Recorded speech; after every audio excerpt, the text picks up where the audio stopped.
উত্তর পূর্ব ভারতের সংযোগ রক্ষাকারী রাস্তাটি হলো এই বাইপাস। কি বন্ধুরা, একটু লং জার্নিতে যাবেন নাকি? সেই কালার আজকের ওয়েদার খুবই সুন্দর, সেই জন্য আমরা 3 বন্ধু মিলে ঘুরতে বেরিয়েছি। কোথায় যাচ্ছি আমরা? একটা নতুন রাস্তার দিকে, দেখি কত দূর যায় চোখ, নতুন রাস্তা দেখা যায় কি না। তো সেই রাস্তা কোথা থেকে শুরু হয়েছে আর কোথায় শেষ হয়েছে সেটা আপনাদের সঙ্গে শেয়ার করব। চলতে থাকবো, রাস্তার পাশে যা কিছু পাবো সেটা দিয়েই ভোজন করব আজকে। চলো এবার যাওয়া যাক। আমরা বেরিয়ে পড়লাম।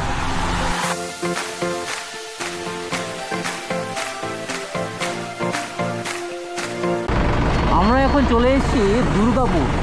এটা হচ্ছে দুর্গাপুর হাই রোড, অর্থাৎ এই রাস্তাটি চলে গেছে মালদার দিকে আর এই রাস্তাটি চলে গেছে রায়গঞ্জের দিকে।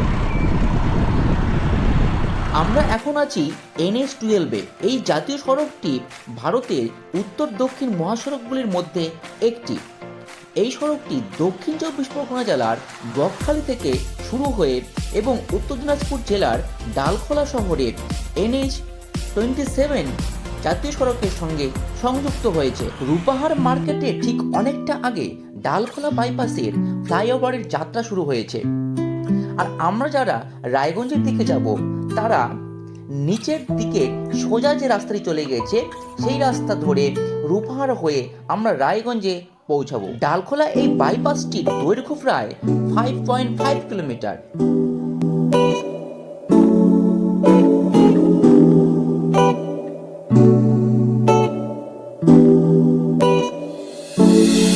ঝকঝকে এই নতুন রাস্তা দিয়ে যাওয়ার সময় রাস্তার মাঝের এই ফুলের গাছগুলি আলাদাই এক সৌন্দর্য তৈরি করেছে। দেখুন এই দিকটা কি সুন্দর লাগছে দেখতে, বাইপাসের ধার দিয়ে সবুজের ক্ষেত।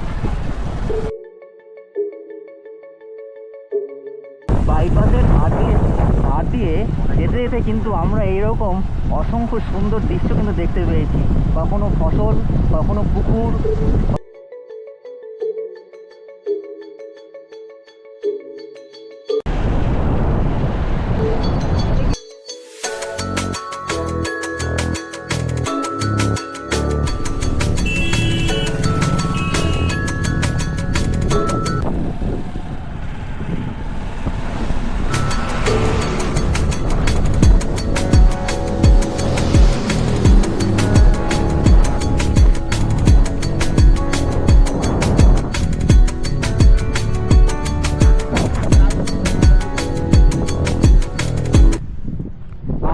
ফ্লাইওভার ব্রিজে আছি, তার অর্ধেকটা কাজ হয়েছে আর অর্ধেকটা কাজ হয়নি। যে রেল লাইনটি নিচ দিয়ে গেছে সেটি হচ্ছে রাধিকাপুর টু বারসই, আর এখানে যে অর্ধেকটা কাজ হয়নি সেই জন্যই এই বাইপাসটি কিন্তু অর্ধেক খুলেছে অর্ধেক খোলেনি, অর্থাৎ ওয়ান সাইড খুলেছে ওয়ান সাইড খোলেনি।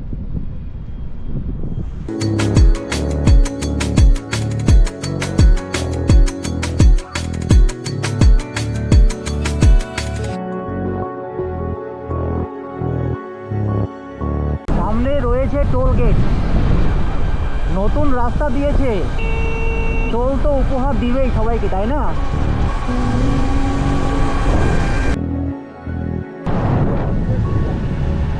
এটা হচ্ছে টোল গেটের সামনের পার্কিং।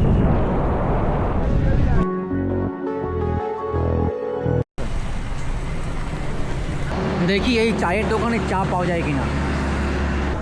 আমরা একটু আছি এখন চায়ের দোকানে। অনেকক্ষণ আমরা বাইকে আসার পরে চায়ের দোকান খুঁজছি, চায়ের দোকান আর পাই না। তো টোল গেটের সামনে আমরা এখন পেয়ে গেছি একটা চায়ের দোকান।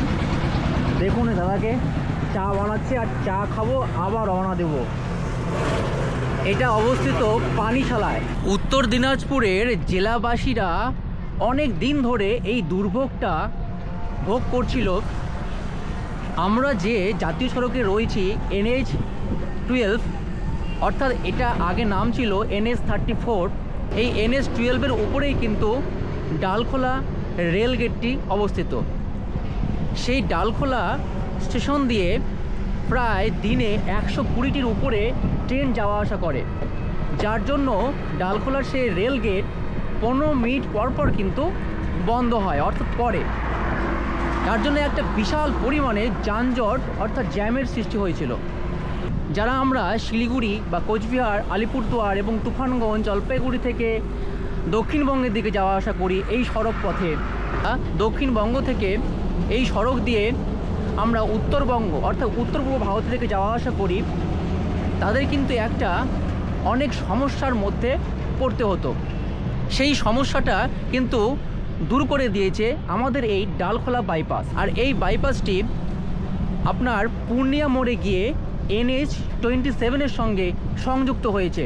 এই NH-27 গুজরাট, উত্তরপ্রদেশ, বিহার এবং পশ্চিমবঙ্গ দিয়ে আসামের বিভিন্ন রাজ্যের সঙ্গে কিন্তু সংযোগ স্থাপন করেছে।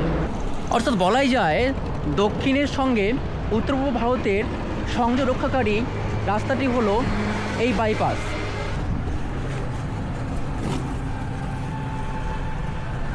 চা কেমন হয়েছে বল?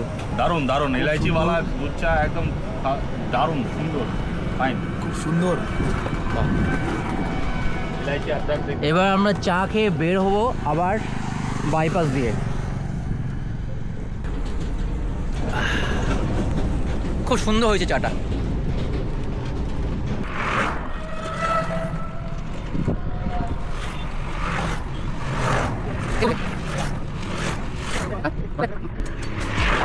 আমরা বাইপাসের এই সোজা রাস্তা ধরে এগুলেই পূর্ণিয়া শিলিগুড়ি ন্যাশনাল হাইওয়েতে পৌঁছাবো।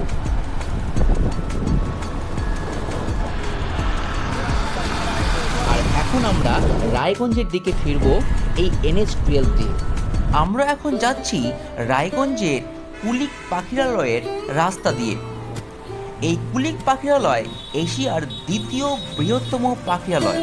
এটি অবস্থিত পশ্চিমবঙ্গের উত্তর দিনাজপুর জেলার সদর শহর রায়গঞ্জের নিকটে অবস্থিত একটি বন্যপ্রাণ অভয়ারণ্য। এটি প্রথমে একটি পাখিরালয় রূপে পরিচিত ছিল। এই অঞ্চলটি বন্যপ্রাণ অভয়ারণ্য হিসেবে ঘোষিত হয় 1985 সালে। এর আয়তন প্রায় 1.3 বর্গ কিলোমিটার। এই যে গাছগুলি দেখতে পাচ্ছেন, এই গাছগুলির উপরে বিভিন্ন ধরনের পাখি বিভিন্ন জায়গা থেকে তাদের সময় অনুযায়ী এসে বসবাস করেন।